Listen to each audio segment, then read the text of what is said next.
Sebagai negara kepulauan terbesar di dunia, TNI Angkatan Laut Indonesia punya peran besar menjaga kedaulatan NKRI. Tapi tidak berhenti sampai di situ. Peran TNI Angkatan Laut juga dalam diplomasi Angkatan Laut, salah satunya adalah dengan mengirimkan personilnya untuk misi perdamaian di Libanon. Untuk membahas selengkapnya mengenai diplomasi Angkatan Laut serta kekuatan alutsista dan ancaman di perairan Indonesia, kami akan berbincang langsung dengan Wakil Kepala Staf TNI Angkatan Laut Laksamana Madya Ahmadi Heri Purwono. Saya Stefani Patricia, inilah One on One selengkapnya.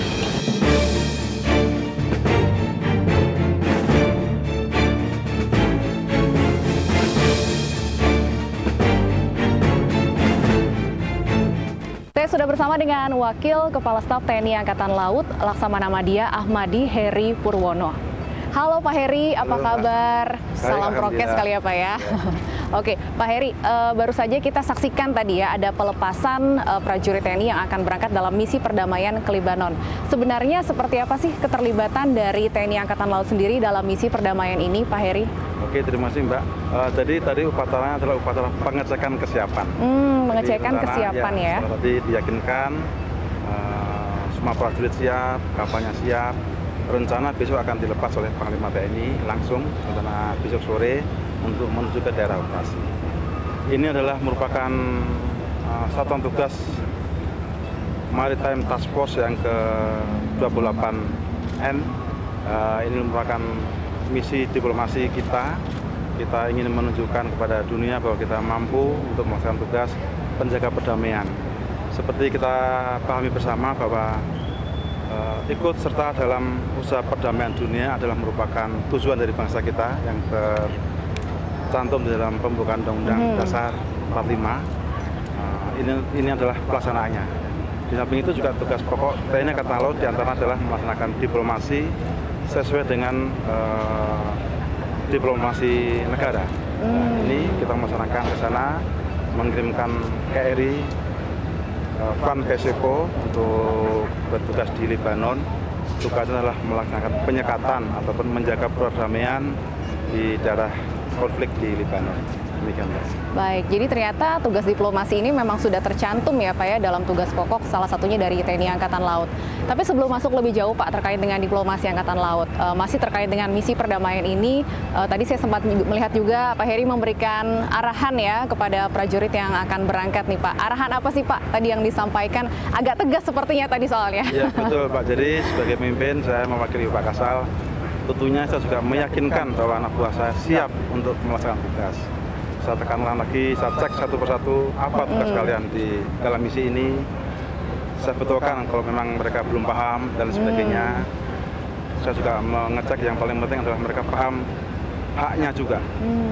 Sebagai seorang prajurit bertugas di luar negeri ini, di samping melaksanakan misi, melaksanakan tugas, juga ada reward berupa ya insentif ya yang lumayan, yang saya kira sangat berpengaruh untuk kehidupan prajurit di Indonesia. Oke. Ya. Ada berapa orang Pak prajurit TNI AL yang akan diberangkatkan? 119 orang. 119 ya, itu mereka orang. terdiri dari 103 awak kapal itu sendiri, kru KRI Van Kesepo, kemudian juga di situ ada penerbang heli, ada dokternya, ada tim pasukan khususnya, ada tim hukum laut internasional, ada juga tim untuk anti teror dan sebagainya. Lengkap sekali ya Pak ya? Ini akan bertugas berapa lama Pak? Rencananya 12 bulan. 12 bulan, satu tahun ini ya Pak ya? Cukup panjang juga ternyata. Kalau tidak ada perubahan. Kalau ada perubahan seperti kemarin Airsim sempat ditambah 4 bulan. 16 bulan jadi sana. Nantinya mereka ini tugasnya apa saja Pak? Lebih rincinya lagi. Tugasnya mereka menjaga, menyekat ya kalau ada kapal-kapal yang tidak jelas yang memasuki daerah konflik. Jadi di sana ada perairan Libanon dan perairan Israel. Nah itu sering mereka saling masuk ke wilayah masing-masing. Nah ini kita jaga sehingga tidak terjadi hal yang tidak diinginkan dari kedua belah pihak negara. Dan seperti yang disampaikan tadi, ini bukan pertama kalinya ya Pak ya? Sudah ke 20 berapa tadi Pak? 28 ya Pak ya? Sebenarnya bisa dijelaskan sedikit Pak, apakah ini memang bagian dari diplomasi Angkatan Laut Indonesia? Ya betul Mbak, jadi diplomasi bagi Angkatan Laut adalah merupakan tugas pokok yang dicantumkan di dalam Undang-Undang Nomor 34 Pasal 9. Ini merupakan tugas yang mungkin berbeda dengan TNI yang lain. Dan karena kami ini senantiasa terlibat di dalam hubungan internasional, kami bertugas di laut, kami sering berpapasan dengan kapal-kapal yang melewati perairan kita ataupun perairan internasional, sehingga membangun trust, membangun saling kepercayaan, termasuk juga menunjukkan bahwa kita mampu melaksanakan tugas adalah penting bagi kita. Apa sebenarnya Pak, mengapa kemudian diplomasi Angkatan Laut ini penting untuk kita miliki dan terus kita bangun? Ya. Yang pertama adalah kita ini merupakan bagian dari komunitas internasional, Mbak ya. Jadi saya sampaikan tadi bahwa kita senantiasa berhubungan langsung. Yang terutama kita pahami adalah negara kita ini negara kepulauan. Bahkan kemarin Pak Jokowi pada saat G20 menyampaikan, beliau mengingatkan kembali bahwa negara kita adalah negara kepulauan atau negara maritim terbesar di dunia. Ini harus kita jaga selamanya. Di antara menjaga itu ada beberapa hal yang kita lakukan, Pak. Yang pertama, kita menyiapkan diri. Ya. Setiap hari ada sekitar 50 kapal kita di laut melaksanakan operasi. Yang kedua, tentunya kita membangun bargaining power dengan membangun kekuatan pastinya. Kita mengembangkan kekuatan alutsista kita. Kita juga meningkatkan kemampuan tempurnya, pengawak alutsista atau profesionalismenya, dan yang kemudian adalah membangun diplomasi yang baik, membangun trust building dengan negara-negara tetangga. Jadi sangat penting bagi kita sebagai negara kepulauan yang letak kita dipisahkan oleh lautan dengan beberapa negara untuk membuat kita saling percaya kepada mereka. Ya, selain mengirimkan misi perdamaian, kemudian apa saja Pak yang dilakukan untuk membangun diplomasi Angkatan Laut ini? Banyak sekali Mbak program yang kita kerjakan, diantaranya mulai dari Taruna kita sudah diajari, sehingga Taruna tingkat 3 itu melaksanakan kegiatan latihan KJK atau Kartika Jalakrida. Tahun ini mereka mengunjungi Singapura, Malaysia, kemudian ke Australia di sekitar tetangga. Di beberapa tahun yang lalu bahkan ada yang sempat mengelilingi dunia, mulai dari Amerika dan seterusnya. Kebetulan angkatan saya yang paling dekat, saya dulu ke Papua Nugini, Pak. Dari semua angkatan Taruna Akademi Angkatan Laut pasti pernah melaksanakan kegiatan berpraktek pelayaran ke luar negeri. Paling dekatnya di Papua Nugini ya Pak ya? Papua Nugini, mungkin ke Singapura, ya nasib-nasiban ya, sesuai rating masing-masing, angkatan masing-masing. Ya. Itu apa saja yang dilakukan Pak dalam kunjungan-kunjungan ke negara-negara tersebut? Di dalam intinya memang kita berlatih sesuai dengan kemampuan kita masing-masing. Kalau saya korps pelaut, berlatih menentukan posisi, korps teknik, berlatih menjalankan mesin kapal dan lain sebagainya.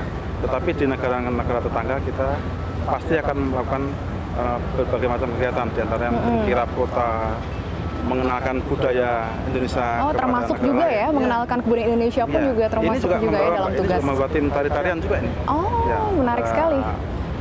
Saya lihat kemarin rampak gendang ada, tari apa yang dari Padang itu ada, ya macam-macam.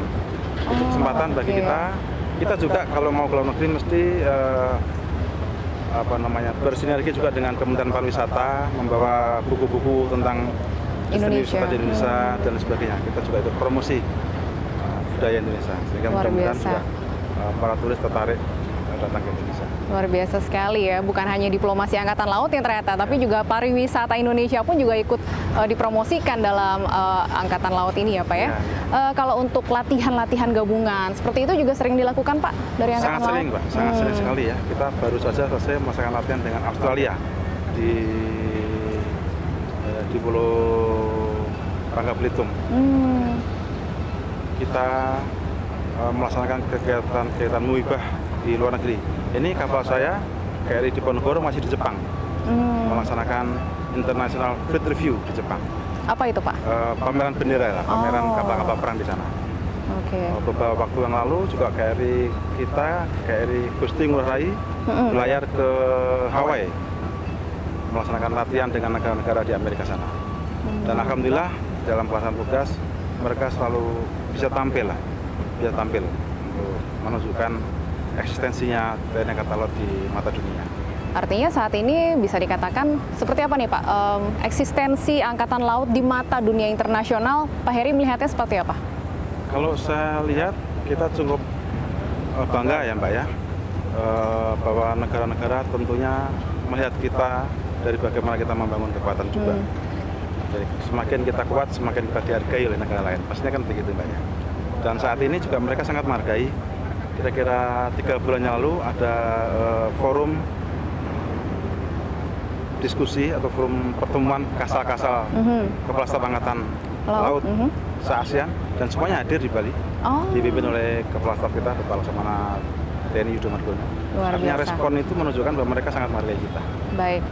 Dan Pak Heri, misi perdamaian ke Lebanon ini nantinya akan menggunakan KRI Franz Kaisiepo yang ada di belakang kita ini ya Pak ya. Boleh kita lihat-lihat Pak, seperti apa sih KRI yang nantinya akan membawa para prajurit kita yang sangat membanggakan ini ya Pak ya. Boleh kita lihat-lihat sekarang.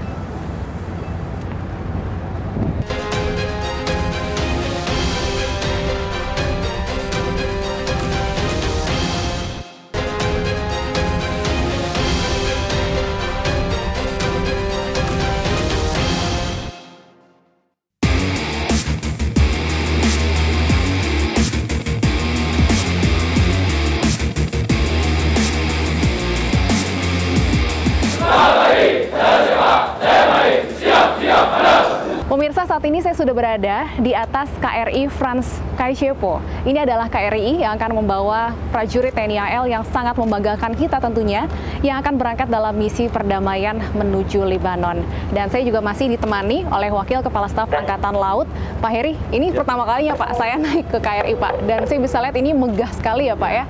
Boleh diceritakan Pak, KRI Franz Kaisiepo ini sudah mungkin digunakan sejak tahun berapa? Kemudian seperti apa sih pemanfaatannya ketika sedang tidak digunakan dalam misi perdamaian?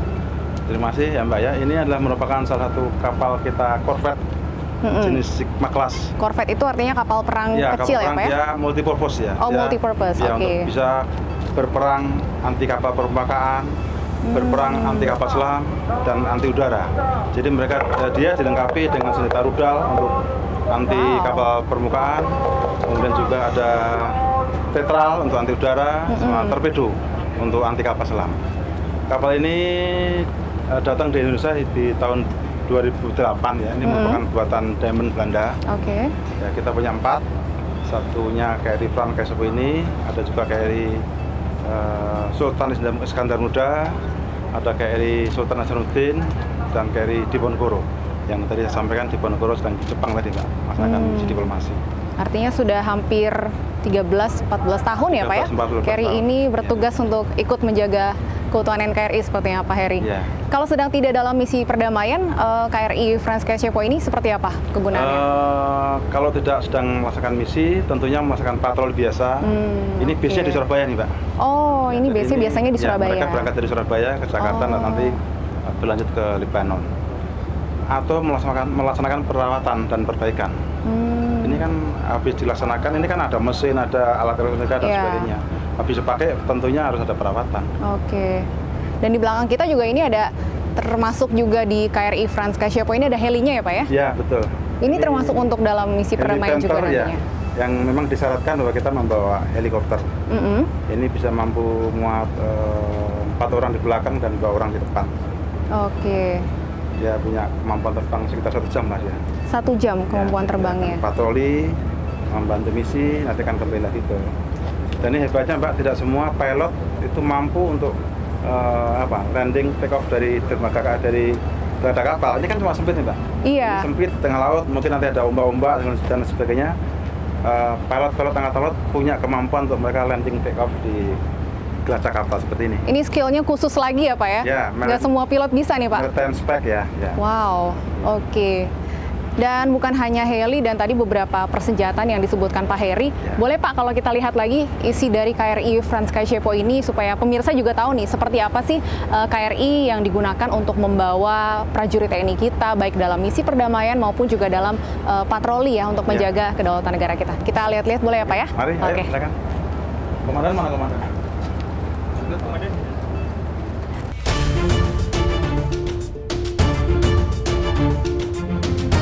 Kontingen Garuda yang disingkat KONGA atau pasukan Garuda adalah pasukan tentara nasional Indonesia yang ditugaskan sebagai pasukan perdamaian di negara lain. Kontingen Garuda sangat syarat dengan misi kebangsaan karena tugas tersebut tidak hanya terkait aspek militer tetapi juga aspek politik, diplomasi maupun juga budaya.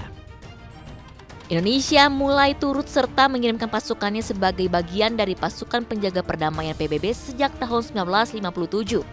Kontingen Garuda yang dibentuk dari proses seleksi prajurit-prajurit dari berbagai kesatuan di TNI. Prajurit TNI yang terpilih nantinya akan bertugas di beberapa wilayah di Afrika hingga wilayah Timur Tengah seperti Kongo, Nambia, hingga Lebanon. Tugas prajurit TNI sebagai tentara perdamaian akan menjadi cerminan tentara nasional Indonesia dan negara Indonesia di hadapan masyarakat internasional dan militer negara lain yang tergabung dalam pasukan perdamaian.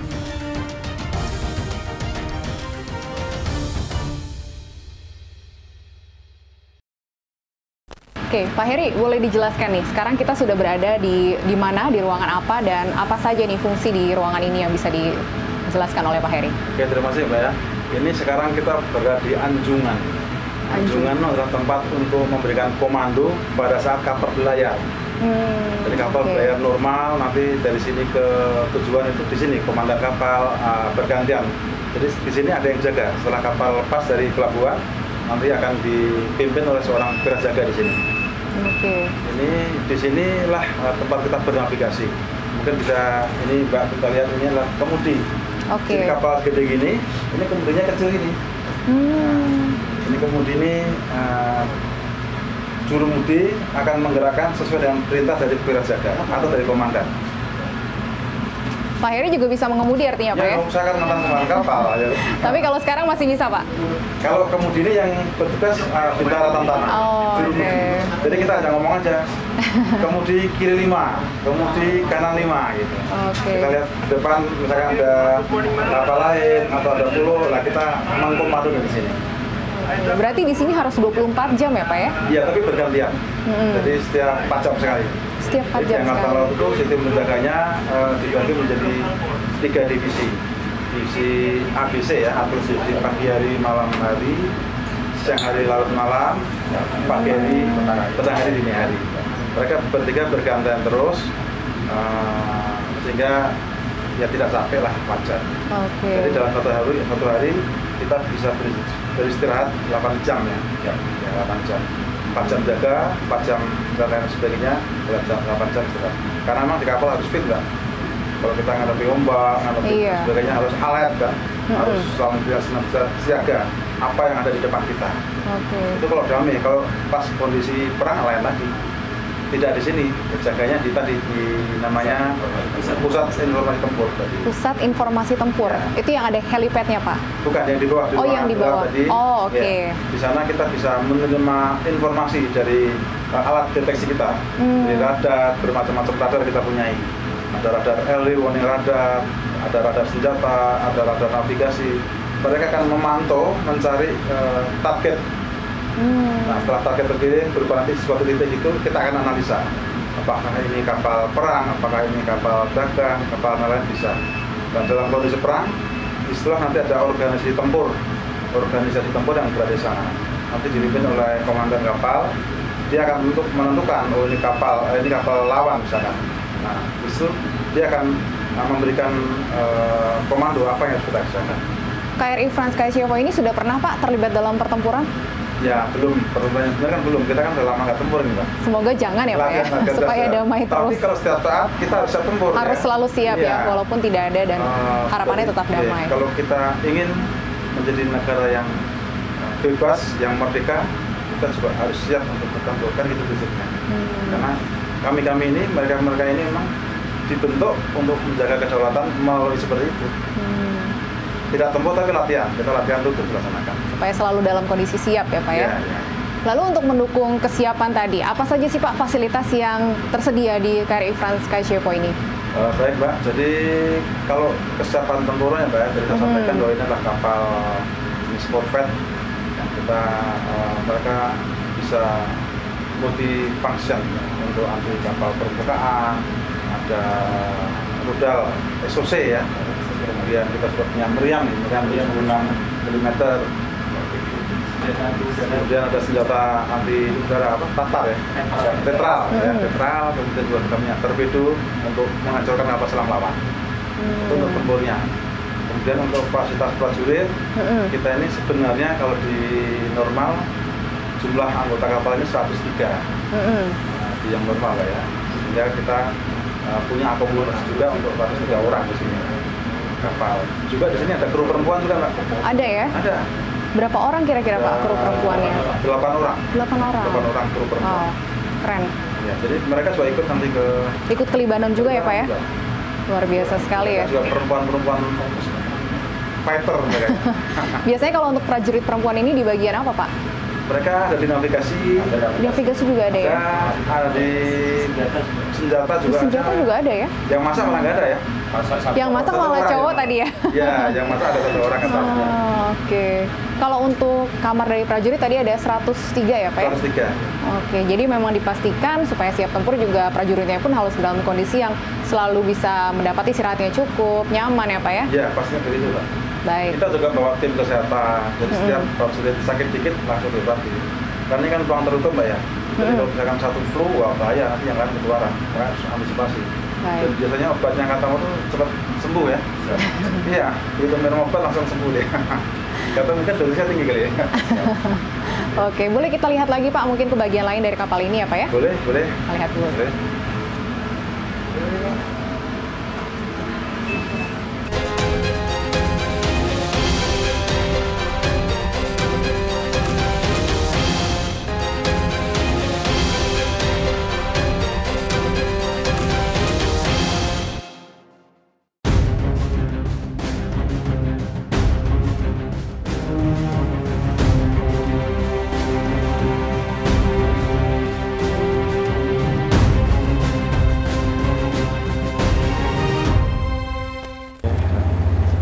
Nah, kalau ini apa nih Pak? Ini decoy. Jadi untuk pengelabuan anti rudal. Jadi begitu nanti kita deteksi ada musuh kapal mungkin akan menembakkan rudal, kita akan tembakan ini. Ada beberapa pilihan, Mbak. Ada namanya Charlie Confusion. Itu artinya kalau misalkan musuhnya kira-kira akan menembakkan rudal, kita akan tembakan ini. Dia akan membentuk suatu sasaran palsu. Rudal yang harusnya menuju ke kita, menuju ke sasaran palsu tersebut untuk mengelabui. Kemudian kalau misalkan kapal tersebut sudah menembakkan rudal, tapi rudalnya belum begitu menyampai kita akan dari PIT tadi ditembakkan seduction. Seduction itu artinya akan mengalihkan sasaran rudal tersebut. Nah, kemudian kalau rudal sudah kelihatan, kita akan memencet tombol yang menggunakan mode distraction, menghancurkan rudal tersebut. Di samping untuk anti rudal, ini juga bisa untuk anti kapal selam. Dia juga begitu diluncurkan akan membentuk sasaran sehingga kapal selam tersebut tidak mendeteksi kita, tapi mendeteksi sasaran buatan yang dihasilkan oleh CAF tadi. Kalau untuk yang di belakang kita ini apa nih Pak? Ini senjata andalan kita, rudal, peluru kendali, Pak. Rudal itu singkatan dari peluru kendali. Ya, ini rudal XOC namanya. Ini bisa menembakkan sasaran di jarak 180 km. Jadi sekitar sini Bandung lah ya. Sini Bandung itu kena Mbak ditembak dengan ini. Wow. Iya, jauh. Oke. Pak Heri, bicara mengenai peran TNI Angkatan Laut ya. Mungkin ini banyak yang belum tahu Pak Heri. Sebenarnya apa saja sih upaya yang sudah dilakukan oleh Angkatan Laut kita untuk menjaga kedaulatan NKRI? Oke, terima kasih Mbak. Jadi sedikit saya ulangi mungkin ya Mbak, ya, mengingatkan kembali bahwa tadi yang tak sampaikan di pengarahan para kru kapal kan, para anak buah KRI, bahwa di Undang-Undang Nomor 34 di pasal 9 itu kita punya 5 tugas pokok. Yang pertama adalah mempertahankan kedaulatan di matra laut. Itu yang kita laksanakan adalah kita dalam kondisi normal seperti ini kita melaksanakan patroli, Pak. Jadi setiap hari Angkatan Laut itu ada sekitar 50 kapal di laut. Kita akan muter melihat melewati daerah-daerah yang mungkin rawan untuk penyelundupan, rawan untuk ada pelanggaran kedaulatan, rawan untuk bagaimana negara lain memanfaatkan potensi laut kita secara ilegal dan lain sebagainya. Itu untuk tugas yang pertama. Di samping itu dengan melaksanakan patroli tentunya kita selalu membangun angkatan laut. Membangun angkatan laut dalam hal ini adalah untuk kita mencapai angkatan laut yang modern. Modern itu artinya kita punya alat yang canggih, Pak. Seperti kapal ini cukup canggih, walaupun 2008, tetapi combat management sistemnya selalu kita upgrade mengikuti perkembangan. Termasuk juga senjatanya, ini senjata SOC yang masih sangat ampuh di dunia. Kita membangun angkatan laut, kemudian juga kita melatih prajurit kita untuk profesional, sehingga setiap saat siap untuk melaksanakan tugas. Itu namanya kita membangun bargaining power. Artinya dalam menjaga keutuhan kedaulatan, kita membangun bargaining power agar negara lain segan kepada kita. Ini ya begitu. Jadi kita menjaga secara langsung 50 kapal kita di laut, kita juga mengembangkan angkatan laut yang kita cintai. Alutsista kita saat ini masih mencukupi, Pak Heri? Kalau mencukupinya tentunya kurang, Pak ya. Mungkin pernah dengar Mbak tentang MEF ya, minimal existence force. Sampai dengan saat ini yang tahap kelima ya Mbak, kan memang belum mencapai itu. Tetapi tentunya memang itu kan sangat tergantung pada anggaran negara. Kita pahami betul itu, makanya kita juga beberapa hal kita lakukan. Di antaranya kita membangun sendiri kapal-kapal patroli kecil kita di kalangan Indonesia itu untuk menutupi gap kemampuan kapal kita. Sudah pernah diajukan tapi Pak alutsista ini, atau setiap tahunnya memang, ya, memang ada pengajuan ya? Ya, ada pengajuan. Tapi kan keputusan untuk pembangunan kekuatan kan di Kementerian Pertahanan ya Pak ya. Tapi di samping di Kementerian Pertahanan sekali lagi tadi kami juga melaksanakan perawatan kapal. Kami juga membuat kapal-kapal patroli sampai dengan patroli 60 meter panjangnya. Saat ini kita coba membuat mini corvette 70 meter panjangnya di kalangan Indonesia. Itu langkah-langkah internal angkatan laut untuk bagaimana kita menutupi gap kita dari kebutuhan yang seharusnya MEF terpenuhi namun belum, ya kita laksanakan. Karena ya tadi itu ya Pak, anggarannya bukan hanya untuk pengadaan, tapi untuk perawatannya pun juga bisa dikatakan cukup besar ya Pak ya? Kami paham dari Mbak ya, yang angkatan laut ini memang cukup mahal memang. Kita layar menggunakan bahan bakar. Bahan bakar kami ini satu etmal namanya. Itu satu kebutuhan bahan bakar satu hari itu sekitar 15 ton. 15 ton kapal, untuk satu hari tadi? Satu hari. Ya, dari pagi sampai pagi lagi Mbak ya, selama 24 jam. Nah, kalau kita belayar sekian hari kan juga numpuk. Sekian bulan tadi malah ya Pak ya, bukan hari lagi. Dan ini real, ini tidak ada yang, nggak ada angkatan laut, Bapak Kasal sangat tegas, nggak ada namanya, itu, penjualan BBM yang ilegal, nggak ada. Kita betul-betul real, bisa diukur, bervariasi memang. Di kapal segede ini minimal 15 ton per hari. Belum dalam maintenance-nya, ini kan besi yang setiap harinya di laut, karaten dan sebagainya kan, pastinya seperti itu. Alat-alat yang sangat modern, elektrik, pasti butuh perawatan yang sangat mahal. Belum personilnya juga ya Pak ya? Personil pastinya. Untuk belum logistik. Namanya alat perang itu kan kayak modis ya Mbak ya, setiap bulan ganti kan gitu. Ya kayak orang harus selalu diperbarui ya Pak ya? Selalu modis, selalu up to date. Oke. Kalau untuk tantangan Pak, ancaman untuk kedaulatan Indonesia, terutama di perairan ini sejauh ini apa yang terbesar? Saat ini yang paling banyak adalah ilegal pemanfaatan sumber daya di laut ya, mulai dari ikan, kemudian mungkin juga ada survei negara asing kepada di wilayah kita, kemudian juga ada beberapa penyelundupan ya. Kami kan sering nangkap itu narkoba, terbesar kita pernah nangkap kemarin kan 179 kilogram kokain. Kita pernah nangkap itu. Juga beberapa kali minuman keras. Di samping juga pengambilan ikan secara ilegal yang marak seperti itu. Karena artinya kan pembangunan kekuatan angkatan laut harus disesuaikan dengan ancaman yang ada ya Pak ya? Iya. Baik, seperti apa Pak untuk menyesuaikan kekuatan dengan ancaman tersebut? Ya tadi Mbak, kita berusaha sebanyak mungkin menghadirkan kapal kita di laut. Kita menghadirkan kapal di laut juga tentunya tergantung anggaran juga. Saat ini anggaran yang kami mampu untuk melaksanakan kegiatan mengoperasikan kapal di laut satu hari cukup untuk sekitar 50 kapal. Ya tidak sampaikan bahwa kapal membutuhkan bahan bakar dan sebagainya. Ya, mudah-mudahan dengan semakin nanti ekonomi kita semakin bagus, insya Allah. Karena 50 kapal itu untuk mengelilingi wilayah kita tentunya Iya. masih sangat kurang. Gitu. Itu kan kalau dari sisi alutsistanya ya Pak ya. Ya. Kalau dari sisi personilnya Pak, sudah mencukupi? Ya, dari sisi personil, sekarang ini Bapak Kasal membuat kebijakan untuk merekrut dari beberapa daerah. Biar adil Mbak ya. Jadi kita sekarang ada selain, kalau dulunya Angkatan Laut itu hanya dididik di Surabaya. Oke. Di Komando Pendidikan Angkatan Laut Surabaya. Sekarang kita buka cabang lah gitu. Ada satuan pendidikan yang di Sorong, ada satuan pendidikan yang di Makassar, ada satuan pendidikan yang di Tanjung Uban. Nah ini di samping untuk kita segera memenuhi kebutuhan personil kita, pengawal alutsista kita, juga untuk membuat keadilan. Artinya orang-orang Papua juga kita kasih tempat untuk nanti mendaftar jadi Angkatan Laut, dididik di sana. Orang-orang daerah Sulawesi ke sana dididik di Makassar. Orang-orang yang di barat, Sumatera, dan sebagainya, dari pulau-pulau kecil di Riau, dididik di Tanjung Uban.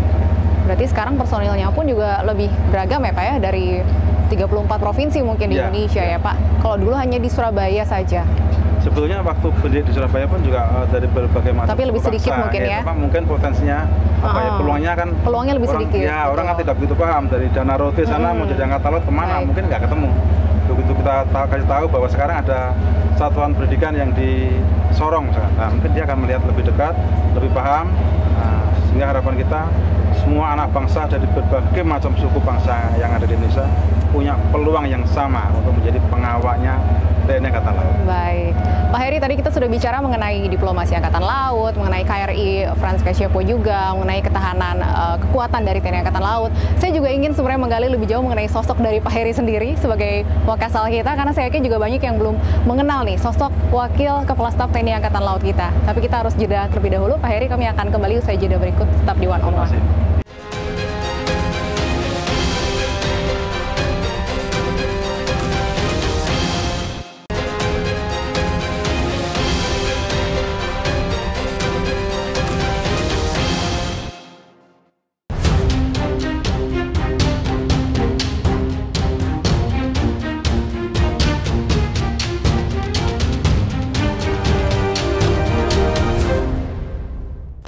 Ya, Pak Heri, seperti yang saya sampaikan sebelumnya ya, kita bahas diplomasi sudah, kekuatan alutsista, ancaman juga sudah. Yang banyak orang belum tahu dan belum kenal, ini mungkin adalah sosok dari Wakasal kita, Laksamana Madya Ahmadi Heri Purwono. Nah, Pak Heri, boleh diceritakan sedikit nih Pak, mulai tahun berapa sih Pak bergabung di Matra Angkatan Laut? Saya dulu masuk di Taruna Mbak ya, Taruna Akademi Angkatan Laut di tahun 84. 84. Saya ini orang desa, orang kampung Mbak, nggak ngerti. Tahu waktu itu kan daftar AKB aja. Begitu daftar AKB, masuk ternyata menjadi AKB Laut. Oh, itu bukan Pak Heri yang pilih sendiri, Bukan, mau di waktu itu- Angkatan Laut gitu? Bukan, waktu itu sesuai dengan psikitas kita. Oh. Dijuruskan lah gini-gini. Saya anaknya petani di kampung di Salatiga sana. Ibu saya nangis, loh Her, kamu tuh loh masuk Taruna kok di laut katanya. Kok di Surabaya bukan? Kan jauh sekali. Kan di Jawa Tengah ada, di Magelang ada Taruna Angkatan Darat, Semarang ada kepolisian. Di Orang tua di mana Pak? Mohon maaf. Salatiga. Salatiga. Ya. Terus sekolahnya di Surabaya. Surabaya. Menurut ibu saya kan, ibu saya nih, kok jauh sekali, kasihan anak saya gitu. Tapi ya alhamdulillah ibu saya senantiasa mendoakan saya, akhirnya ya bisa melewati masa-masa yang lalu, masa-masa sulit saya mungkin. Pada saat kemudian ditugaskannya di Angkatan Laut, reaksi Bapak saat itu seperti apa? Pertama awal-awal Letnan 2 bingung Mbak. Tapi bisa berenang Pak? Bisa dong. Bisa ya? Di sungai latihannya waktu itu. Di sungai. Ya, jadi kalau yang lain kayak kata, saya kayak Tarsan gitu kan. Di sungai. Waktu itu juga gitu, waktu saya anak pertama kan Mbak. Anak pertama mungkin Pak itu saya sangat sayang sama saya. Renang di sungai juga dimarahi sama bapak saya, nyuri-nyuri bagaimana ke sungai renang. Untungnya begitu ya. Akhirnya ya saya ditakdirkan oleh Tuhan menjadi Angkatan Laut. Dan Angkatan Laut yang sampai dengan sekarang ini. Dan Pak Heri ini masuk di Korps Pelaut ya Pak ya? Laut ya. Berapa tahun artinya Pak sempat melaut? Saya sekitar 19 tahun lah. 19 tahun. Mulai dari pangkat Letnan 2. Jadi penetapannya Mbak ya, di kami ini di Korps Pelaut kami masuk, kami menjadi Letnan 2, kami akan mengawai teknis-teknis senjataan seperti di artileri, senjata meriam dan sebagainya. Waktu itu ada divisi namanya, divisi artileri, divisi senjata bawah air, itu mengawai senjata untuk anti kapal selam. Ada divisi navigasi, itu bertanggung jawab terhadap navigasi keselamatan kapal di Anjungan tadi kerjanya. Juga ada divisi komunikasi, ada divisi bahari. Di bahari itu untuk merawat ini kapal ini. Pak Heri pernah di semua divisi-divisi itu? Saya hanya di divisi bahari dan divisi artileri. Alhamdulillah pada waktu itu saya pangkat bintang 2 atau mendapatkan kesempatan di Inggris, Mbak, sekolah. Wow. Ya, sekolah di Newcastle tentang tanker sebenarnya. Tahun tanker. Berapa itu, Pak? Tahun 89. 89. Saya juga nggak ngerti, tahu kok ada perintah untuk ke sana. Rezeki bagi saya kan. Kemudian setelah itu saya menjadi kepala departemen operasi. Jadi setelah pada kepala divisi tadi, kita akan menaik menjadi kepala departemen. Ada departemen operasi, ada departemen senjata dan bahari, ada ya pelaut seperti itu ya. Kemudian alhamdulillah juga pada saat itu saya kapten jadi komandan, Mbak. Jadi komandan KRI Soputan, kapal. Itu pertama kali menjadi komandan KRI Soputan? Pertama kali menjadi komandan, pangkat kapten, juga kebanggaan juga bagi saya. Teman-teman belum banyak yang menjadi komandan. Setelah dari KRI Soputan, ada sempat di KRI apa lagi, Pak? Saya sekolah staf dan komando, kemudian menjadi komandan KRI Singa, komandan untuk kapal fast patrol boat, ya, kapal cepat untuk anti kapal selam. Jadi andalannya torpedo. Dari kapal KRI Singa, saya pindah ke KRI Badik, kapal cepat rudal, KCR, kapal cepat rudal kita. Oke. Senjatanya kayak tadi, SOC tadi. Jadi kita mampu menembakkan, menenggelamkan musuh sampai dengan 180 km. 19 tahun melaut, itu paling lama masa dinasnya berapa lama, Pak Heri, sebelum bisa pulang ke rumah misalnya? Ya, kita ini di Angkatan Laut tentunya juga akan selalu memperhatikan kebutuhan kesejahteraan keluarga ya, Mbak ya. Sehingga nggak mungkin kita bertugas lama-lama kalau di Indonesia saja lah. Tetapi memang pada waktu ada ya konflik di Ambon itu, saya sempat 9 bulan di sana. 9 bulan nggak pulang? Nggak pulang-pulang. Waktu itu sudah berkeluarga, Pak? Sudah. Berarti 9 bulan nggak ketemu anak istri, Pak ya? Betul. Anak saya manggil saya waktu saya pulang, Om. Om, anak saya bingung. Om, kupasin dong permen saya kan. Karena belum ada video call ya, Pak ya, waktu itu? Belum ada, Mbak. Kita biasanya ngantri di apa namanya, di kubikel telepon umum kan dulu. Itu 9 bulan sama sekali nggak bisa kontekan dengan anak istri atau gimana, Pak? Ya telepon aja. Hanya lewat telepon dan itu pun juga jarang-jarang ya, Pak ya? Jarang. Apalagi di Ambon waktu konflik juga daerah tempat untuk telepon umumnya juga terbatas juga. Oke. Lalu ketika kemudian 9 bulan tadi ya mengatakan sampai anaknya pun manggil Om ya. Setelah itu mungkin ada pengalaman lain yang juga mungkin anak Pak Heri juga ikut terkesan gitu dengan pengalaman-pengalaman dari Pak Heri sendiri?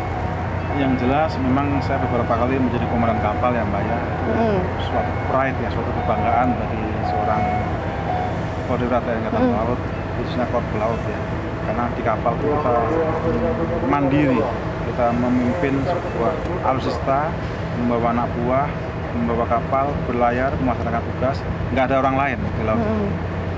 Begitu ada ombak besar, saya pernah waktu ada ekornya typhoon dari Filipina di atas Manado aja, kapal mau jalan ke depan nggak bisa, mau jalan di tempat, mau belok kanan takut kalau guling, kan kapal berdiri gini, Mbak ya. Ombak angin dari depan. Kalau saya sini nggak mampu, kalau saya belok gini takutnya guling gini kan. Ya, saya berdoa aja. Saya Muslim, kebetulan ada beberapa, akhirnya saya suruh anggota saya untuk berdoa sesuai dengan agama masing-masing. Yang Islam, ayo kita sedapat-dapatnya semampu-mampunya mengucapkan ya, mengingat Tuhan. Agama yang lain juga begitu. Ini sekitar setengah jam, alhamdulillah itu langsung udaranya cerah. Lanjut kita. Itu pengalaman asiknya di laut. Tapi dari 19 tahun melaut ini ada pengalaman lain, Pak, yang paling berkesan, Pak, dari Pak Heri? Kalau yang paling tidak bisa dilupakan mungkin? Ya mungkin itu ya, Mbak. Ya. Itu ya? Saya menghadapi ombak, anak buah saya sudah pada terkapar karena kan mabuk, Mbak. Goyang itu walaupun kami pelaut, kalau ombak besar ya mabuk. Tetap mabuk kan, ya, Pak. Kita kan orang darat. Kita kan habitat kita kan darat. Habitat darat, begitu ombak dikit mabuk. Semuanya tinggal jurumudi ini saya sama satu orang bintara saya namanya Pak Ansori, saya ingat. dia bintara rohaninya, yang dia sering memimpin Muslim ya Mbak ya. Kalau yang lain juga ada juga. Ya tinggal 3 orang itu, bertiga yuk kita berdoa sedapat-dapatnya, sebisa-bisanya. Udah nggak bisa makan anak buah itu. Keluar lagi semua. Kalau makan ya. Makan udah nggak bisa. Bagaimana? Ya Allah, kalau memang berdosa kapal ini, ya saya aja komandannya. Sampai berdoa seperti itu ya Pak ya? Ya. Karena kita merasakan bahwa anak buah saya jatuh semua, udah pada cekakar gitu gimana, udah ini sudah aduh. Tapi fight, itu baru kena harus fight, ekornya typhoon. Baru ekornya itu ya? Ekornya typhoon, waktu typhoonnya di Filipina. Tepatnya di atasnya Manado. Tapi yang lain-lain saya kira alhamdulillah relatif ya normal. Berbulan-bulan di kapal itu mengatasi jenuhnya seperti apa Pak? Apalagi tadi kan kalau zaman dulu kan belum ada video call. Itu gimana Pak kalau bosen? Ya itulah tantangan bagi kami ya Mbak ya. Pastinya seorang tentara, apalagi kami seorang TNI Angkatan Laut yang setiap saat tentunya siap untuk meninggalkan keluarga. Rasa rindu itu pasti ada. Ya kita mengisi waktu dengan kesibukan lah. Di samping tadi saya sampaikan waktu di Anjungan bahwa kita harus berjaga ini, jaga 4 jam bergantian. Disibukkan dengan itu kita juga harus bisa mungkin nyanyi, mungkin main kaple nama-nama yang kalah pakai helm, yang gitu. asik-asik gitu. Nanti kalau di darat kita main voli sama anggota, olahraga sama-sama. Olahraga yang paling disukai apa Pak? Saya dulunya voli Mbak. Voli ya? Sekarang setelah sudah tidak di laut gitu ya? Banyak tenis ya. Oh, sekarang di tenis. Dulu voli apa karena lebih dekat aja Pak, begitu mendarat di pantai gitu Pak? Gini Mbak, karena waktu kita ini kan atasan dari anak buahnya. Kita hanya berusaha untuk bagaimana berdekatan, berkomunikasi dengan anggota itu. Kalau volley ya nggak bagus-bagus sama, cuma karena anggota kita banyak. Kalau volley kan bisa ber-12 kan. Bisa rame-rame ya. Waktu komandan gitu, ayo siapin 4 box super mie, yang menang dapat super mie, kan asik Mbak. Padahal kalau kayak tenis kan mungkin cuma berdua ya, kalau volley bisa rame-rame gitu ya. Untuk pembinaan prajurit saja.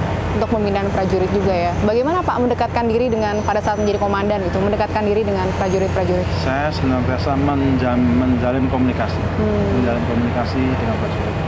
Saya harus tahu apa yang menjadi masalah prajurit. Seorang prajurit kadang-kadang tidak akan mengungkapkan apa yang dia inginkan.